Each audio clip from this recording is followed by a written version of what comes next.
After receiving some criticism about my book, I want to clarify what my book is about and what my intentions are. First, my book is not a comprehensive history of Oak Park in the neighborhood of Austin, nor is it an oral history of the area. I lived on Austin Boulevard for 2 years. I did not grow up in Oak Park or Austin, so I had to take a different approach when writing my book.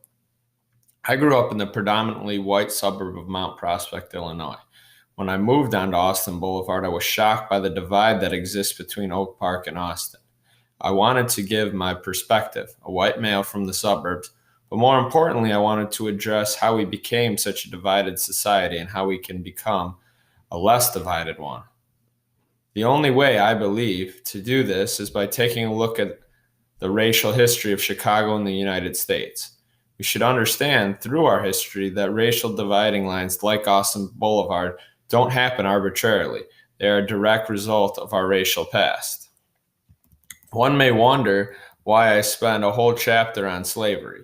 They may be thinking, what does slavery have to do with Austin Boulevard in 2017?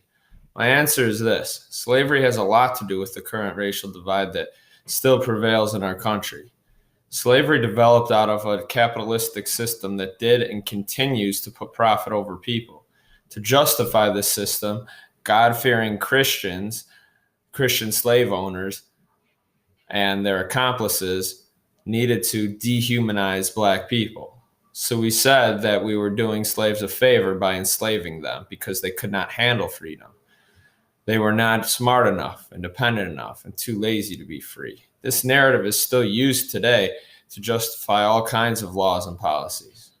Why did I devote time to convict leasing, a practice that ended decades ago? After slavery ended, the South had a tremendous need for labor. However, they had to adapt. Now that slavery was abolished, so they changed the laws and how they were enforced. Law enforcement would arrest blacks for crimes like vagrancy, and when they couldn't pay the fines, they were leased to corporations or farmers to work as slaves. This is not all that different than what is going on now. During the current age of the war on drugs and mass incarceration, law enforcement has routinely arrested a disproportionate amount of black and brown people for nonviolent offenses and locked them up at extraordinary rates. These prisoners are also used as slave labor to further enrich corporations.